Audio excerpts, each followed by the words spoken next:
relations with Indonesia on a much firmer foundation. We built and transformed the military alliances with Japan and South Korea to get rid of some of the lingering problems, such as too many bases in too many difficult locations, and consolidated our forces in places where both they could do more training, but also decreased the civilian-military conflicts that developed every once in a while. I think it's very important that America continue to have a holistic approach to Asia, and that means that our alliances are where we start in Asia. We start with our alliances with Japan, Korea, Australia, and some of these other relationships that we have developed. I am one of those people, and I've written about it, who's a little nervous of this phrase, the G2.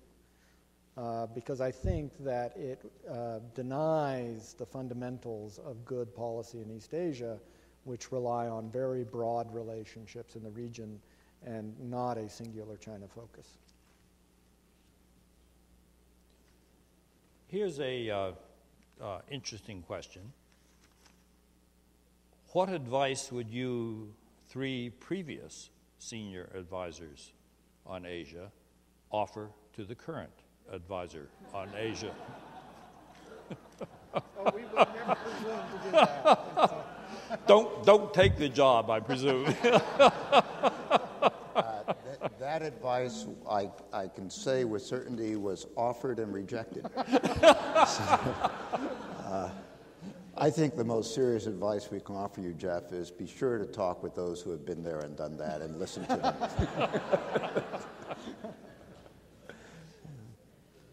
Doug, do you want to?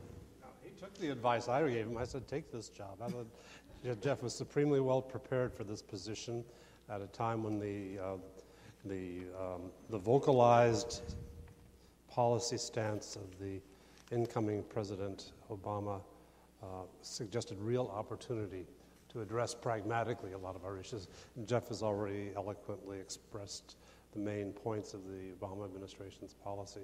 I think having Jeff there at this time is a happy coincidence for our national interest. I guess the one piece of advice I would have is make sure that the strategic and economic dialogue is robust. I'm very glad to see that the new administration has built on what we did, what Hank Paulson and Bob Zoellick did, and even elevated the relationship on that side to having Secretary Clinton involved. But it's tough to get on people's schedules. It's tough to get their time. And as I suggested earlier, one of the great benefits of having that senior level dialogue is if they can have enough time to actually get to know each other informally. And so I guess I would say from the White House, a real guiding hand on that process and making sure that it continues to function well is in our interest. I think, frankly, any advice along these lines to Jeff is somewhat gratuitous because he knows this stuff. But since you've asked publicly, it's very important as we try to stitch together the strategic and economic dialogue that we get it structured in a way that also makes it comfortable for the Chinese side to engage fully on that. Their system differs in a lot of ways from ours. So what may seem like a no-brainer on our side, gee, it makes sense to put it together and do it this way, you really need to road test always and make sure that they can produce their side of the equation in an effective fashion, or this doesn't really meet its full potential. The one other thing I would say is that we've heard a lot at this meeting yesterday, last night, and this morning about moving the global economic crisis and the global clean energy and climate change challenge into a central place in U.S.-China relations. I think that is absolutely the right way to move. But we have to keep in mind that this is, in a sense, double-edged, which is to say that if we can find ways to move global issues to the center of our relationship and manage them well, we have added a new level of depth, a kind of a long-term fundamental stability to that relationship that should be very welcome. But if we try to do this and find that we really can't get our act together on it, that it really reveals underlying problems that we can't figure out a way to manage, is going to make Jeff's job enormously rougher in the last couple of years in office. This will reverberate negatively in terms of mutual distrust. So I think we're at a particularly critical moment. I hope that these global issues are always hard to handle bureaucratically. I hope that we are able to really stitch this together, giving it the priority on both of those issues that both really require from the White House. Since we're nearing the end of our program, so I'm keeping an eye on the clock, but since you all apparently speak at least some Chinese, the question is, how influential are China hands in the Obama administration? And that leads naturally into the next question: can you hypothesize on who might be our next ambassador to China? I was waiting for that. Anyone can answer that question who chooses to take it on. Well, China hands.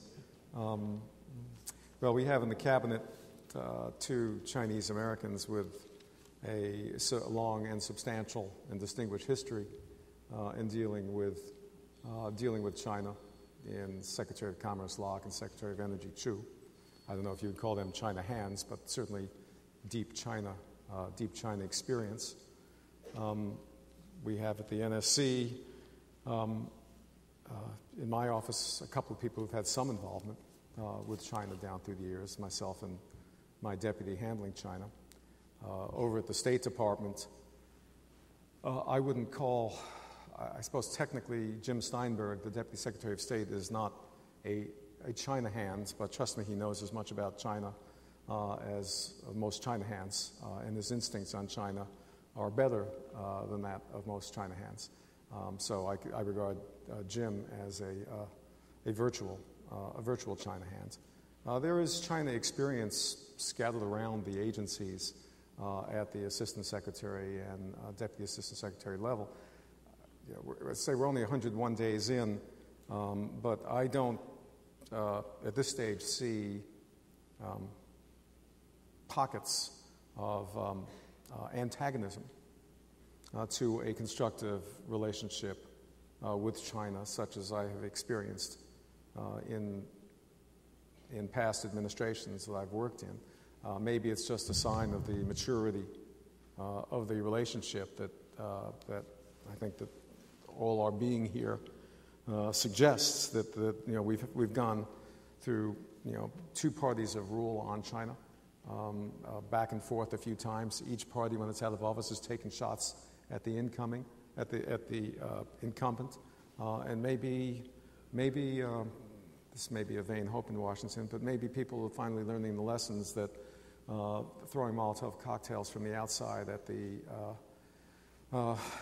fortress on China isn't in our national interest. That we've had success in both administrations, and maybe we should look for a policy that's bipartisan. And so far in my 101 days, I haven't felt the partisan edge from the outside on China, and I haven't felt the kinds of sort of poisonous internal disputes on China that have marked previous experiences in government.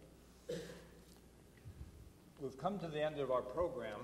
I think we've gained some very useful insights into how the White House looks at U.S. policy toward China.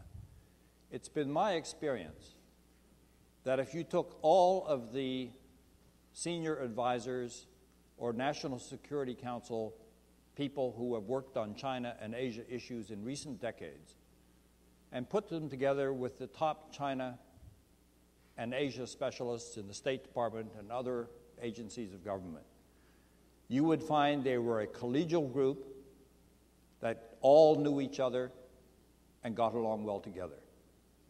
So even though there can be sharp differences over China policy, there is a shared recognition of the importance of China to the United States and to the future of the world, and therefore it's a very relevant topic to think about how the White House looks at China, because no president can look at the world without recognizing how important this relationship is to our future and to the future of the world in general. Thank you very much.